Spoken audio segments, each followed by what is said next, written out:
सवाल पूछिए कृपया शांत रहिए। आप बताइए 70 साल में आपने क्या किया है? ये हमसे 70 साल का हिसाब मांगने वालों, जो सरकार अपना चलाया हुआ 2000 का नोट 7 साल नहीं चला सकी, वो हमसे 70 साल का हिसाब मांगती है। सरकार ने नोटबंदी लगाकर देश की आम जनता की पूंजी छीन ली, पेपर लीक करवा करके युवाओं की आंखों से नौकरी के सपने छीन लिए, अग्निवीर लाकर देश के जवानों की उम्मीदें छीन ली, बुलडोजर लगाकर लोगों के आशियाने छीन लिए, महंगाई लाकर देश की जनता की थाली से निवाले छीन लिए और नारा लगाया कि हम तो सेवक हैं, 18-18 घंटे काम करते हैं। इन्हीं लोगों के लिए किसी ने शेर कहा है कि जो सच और झूठ में दूरी है वो दूरी समझते हैं, सियासी हाकिमों की हम भी मजबूरी समझते हैं, वो अपना हक समझते हैं निवाला छीन लेने को, डकैती को बहुत से लोग मजदूरी समझते हैं। हमें पता है कि कैसी मजदूरी की जा रही है। एक तरफ तो इस बजट में पीएम आवास योजना के तहत 3 करोड़ अतिरिक्त मकान देने की घोषणा है और दूसरी तरफ लखनऊ के अकबर नगर में 1280 वो मकान हैं जिन्हें रिवर फ्रंट बनाने के नाम पे बुलडोजर से जमींदोज कर दिया गया। लोग चीखते रहे, बच्चे बिलखते रहे, वसुधैव कुटुंबकम का नारा लगाने वाली सरकार इंसानों के घरौंदे उजाड़ कर जश्न मना रही है। सभापति महोदय, मेरा बहुत भावुकता के साथ देश के प्रधानमंत्री से सवाल है कि इन उजड़ते हुए मकानों और बेघर होते हुए घरों को देख करके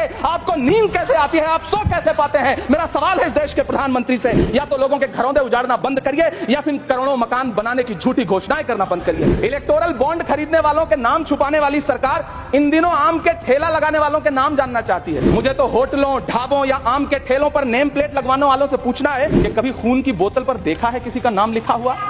मुझे पूछना है कि क्या कोरोना के दौरान अपनी उखड़ती हुई सांसों के लिए ऑक्सीजन तलाशने वाले किसी इंसान ने ऑक्सीजन लाने वाले किसी इंसान से पूछा था कि ऑक्सीजन लाने वाला इंसान है? अपने शीश महलों में बैठे हुए सरकार के सांसद और मंत्री कह रहे हैं कि महंगाई कम हो रही है। संसद की कैंटीन से बाहर निकल करके एक चाय का कप खरीदिए, तब समझ में आएगा कि महंगाई कम हो रही है या बढ़ रही है। किसी एक दिन अपनी किसी मजदूर की तरह अपनी दिन भर की दिहाड़ी लेकर के बाजार जाइए और अपने बच्चों के लिए राशन खरीदिए, तब पता चलेगा कि महंगाई कम हो रही है या नहीं हो रही है। यहाँ बैठ करके बड़ी बड़ी बातें करना आसान है। ये चूनर धानी धानी भूल जाते, ये पुरवा की रवानी भूल जाते, जो आकर 4 दिन गांव में रहते तो सारी लंतरानी भूल जाते। किसानों से चिढ़ी हुई सरकार ने बजट में किसानों के एमएसपी की लीगल गारंटी नहीं दी, लेकिन याद रखिएगा, जो किसान का नहीं वो हिंदुस्तान का नहीं। मुझे वित्त मंत्री जी से पूछना है कि वो जो कुछ साल पहले 100 स्मार्ट सिटी बनाने का ढोल पीटा गया था, सुना है उस ढोल में पानी भर गया है, इसीलिए आपने उसका नाम बदल करके सिटीज ऑफ ग्रोथ हब्स रख दिया। अच्छा है, नाम बदलने का खेल खेलते रहिए। आपकी कई सरकारें तो इसी वजह से चल रही हैं। जिस देश में टमाटर 100 रुपए किलो बिक रहा हो, उस देश की वित्त मंत्री के पास बजट में महंगाई पर बोलने के लिए सिर्फ 10 शब्द है। ऐसा लग रहा है जैसे वित्त मंत्री महोदया ने बजट नहीं तैयार किया है, बल्कि प्रधानमंत्री जी की मन की बात का संकलन तैयार किया है। टूटा हुआ लश्कर का भरम देख रहे हैं और जिल्ले इलाही के करम देख रहे हैं।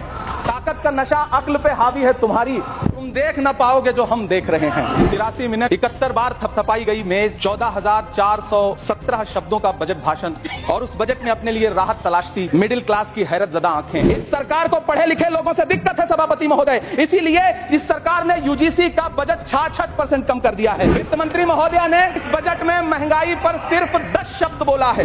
डीजल, पेट्रोल, आटा, चावल, दाल, सब्जी की महंगाई का तो कोई जिक्र ही नहीं। सावन चल रहा है तो प्याज और लहसुन का दाम पूछना तो शायद पाप होगा। मैंने तो यह भी सुना है कि वित्त मंत्री जी जो चीज खुद नहीं खाती हैं, उसके दाम से उनका कोई लेना देना नहीं होता।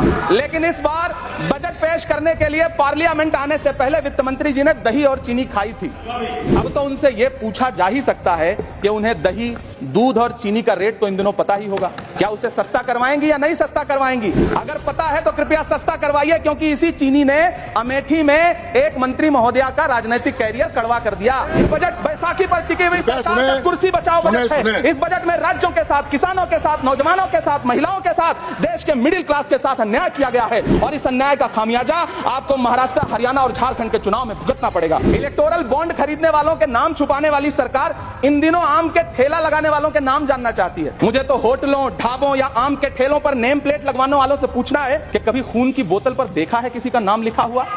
मुझे पूछना है कि क्या कोरोना के दौरान अपनी उखड़ती हुई सांसों के लिए ऑक्सीजन तलाशने वाले किसी इंसान ने ऑक्सीजन लाने वाले किसी इंसान से पूछा था कि ऑक्सीजन लाने वाला इंसान है? मुझे पूछना है कि लावारिश लाशों के लिए कोरोना में काम देने वाले, चिताओं के लिए लकड़ियां सजाने वाले किसी इंसान से पूछा गया था उसका नाम, उसका मजहब? लेकिन इन दिनों पूछा जा रहा है सभापति महोदय। अफसोस, देश के प्रधानमंत्री जी ने कभी न टूटने वाली चुप्पी ओढ़ ली है। जनता ने 63 सीटें कम क्या कर दी? ये सरकार तो अमृतकाल का नाम लेना ही भूल गई। ये भूल गई है अमृतकाल को, ये भूल गई है मनरेगा को, ये भूल गई है मौलाना आजाद नेशनल फेलोशिप को, ये भूल गई है मणिपुर को, ये भूल गई है महाराष्ट्र को। प्रधानमंत्री जी तो महाराष्ट्र से बदला लेने पर उतर आए। अब तो शायद उन्हें याद भी ना हो, यवतमाल का वो दाभड़ी गांव जहां 20 मार्च 2014 को वो किसानों के साथ चाय पर चर्चा करने गए थे और उनकी किस्मत बदलने के सपने दिखाए थे।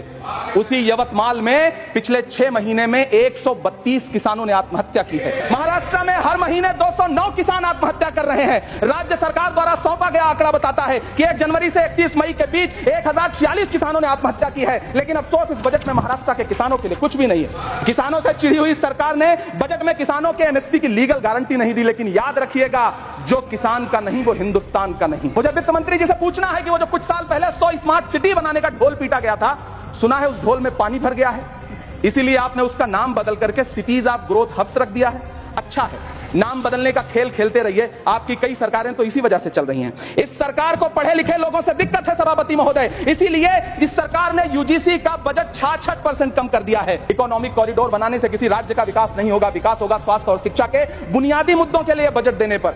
सभापति महोदय, एक तरफ तो इस बजट में पीएम आवास योजना के तहत 3 करोड़ अतिरिक्त मकान देने की घोषणा है और दूसरी तरफ लखनऊ के अकबर नगर में 1280 वो मकान हैं जिन्हें रिवर फ्रंट बनाने के नाम पे बुलडोजर से जमींदोज कर दिया गया।